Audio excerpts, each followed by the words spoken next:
جزاک اللہ شیخ، میرا آخری سوال ہے کہ شیخ عبدالعزیز آل شیخ جو کہ سعودیہ کے مفتی ہیں،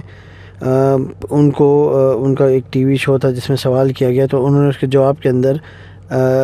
کچھ باتیں کہیں جن میں انہوں نے یزید کو امیر المومنین کہا،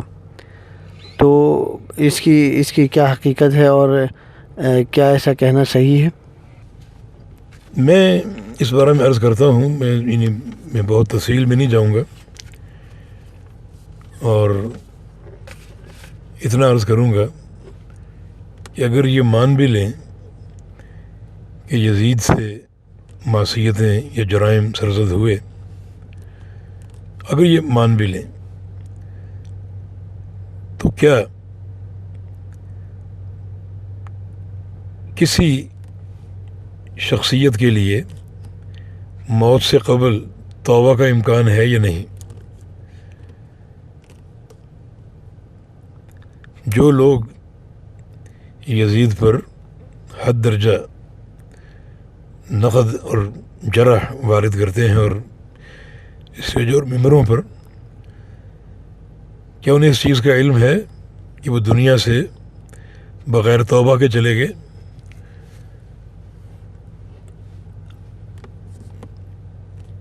بہتر یہی ہے کہ وہی کہا جائے جو قرآن میں اللہ نے ہمیں تعلیم دی، کہ یہ گروہ گزر چکا، جو انہوں نے نیکیاں کی ان کو اجر ملے گا، اور جو معصیتیں کی وہ اللہ تعالیٰ کی مشیت اگر ہوئی تو اس کی سزا حاصل کریں گے۔ ان کے کسی عمل سے آپ سے باز پرس نہیں ہوگی، آپ سے آپ کے عمل کی باز پرس ہوگی۔ تو اپنی اصلاح اور اپنے منہج کی اصلاح کی طرف توجہ دینی چاہیے۔ یہ انداز جو آج اختیار کیا جاتا ہے بعض حلقوں کی طرف سے، یہ منہج سلف کے بالکل خلاف ہے، اور کوئی بھی شخص پہلے تو وہ چیزیں ثابت کرنی پڑیں گی جو ان کی معصیت کے تعلق سے لوگ پیش کرتے ہیں، اور پھر یہ ثابت کرنا پڑے گا کہ وہ دنیا سے توبہ کیے بغیر چلے گئے۔ تو اس کے بعد پھر دیکھا جائے گا کہ کوئی تنقید کا کوئی جواب یا محل ہے یا نہیں ہے۔ اگر وہ توبہ کیے بغیر بھی چلے گئے تو پھر بھی نقد اور جرح کا محل ہے یا نہیں ہے۔ اور اذکروا محاسن موتاکم کے تحت ہمیں کس منہج کی تعلیم دی گئی ہے، تو ان تمام چیزوں کے بارے میں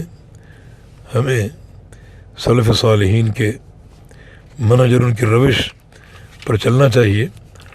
اور یہ جو زندگی مختصر سی اللہ نے دی ہے، انہیں اپنی اصلاح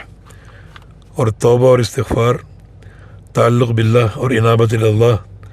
میں صرف کرنا چاہیے، بجائے اس کے کہ ان واقعات کو دہرا کر وقت کا ضیاع اپنا بھی اور دوسروں کا بھی کیا جائے۔ واللہ تعالی ولی التوفیق، وصلی اللہ علی نبینا محمد وعلی آلہ وصحبہ واہل طاعتہ اجمعین۔